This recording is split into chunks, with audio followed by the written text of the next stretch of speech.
upon issuance ng statement ng Secretary Remulla that time, nag-deploy na ang Coast Guard District Southern Tagalog ng ating tao to conduct the seaborne patrol operations. And naka-standby na rin naman po ang ating mga technical divers. So in case nakakailanganin na mag-start na po yung operations, then we are very ready. Anumang oras na maaaring magsimula ang operasyon para sa paghahanap ng mga nawawalang sabungero na sinasabing itinapon sa Taal Lake. 6 na pong mga technical divers ng Philippine Coast Guard o PCG ang nakastandby para rito. Ayon kay Captain Noemi Cayabyab, tagapagsalita ng PCG, isa sa mga pangunahing hamon na nakikita sa gagawing operasyon ay ang lawak at lalim ng Taal Lake.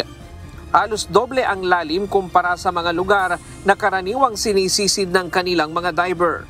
Ang nakikita namin magiging challenge is yung lalim at lapad ng Taal Lake kasi we have 174 meters in depth, and although may mga experience ang ating mga technical divers, pero as per history ng kanilang mga operations, I think they just dive hanggang 100 meters in depth lang. So siguro yung magiging challenge.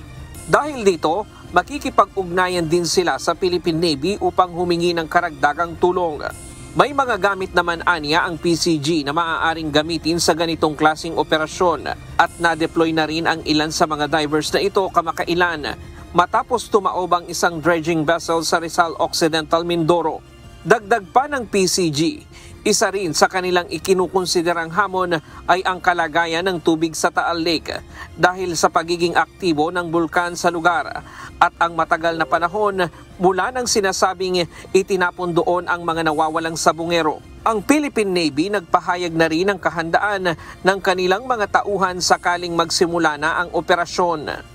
The Naval Special Operations Command and the Naval Combat Engineering Brigade has technical divers that we can deploy immediately once we get that particular request. Sa ngayon, wala pa umanong formal na request na natatanggap ang Philippine Coast Guard mula sa Department of Justice kaugnay sa opisyal na pagsisimula ng paghahanap sa mga nawawalang sabungero. Ryan Lacanlale, UNTV News and Rescue. Diyos ang aming sandigan, serbisyo publiko ang aming pinahahalagahan.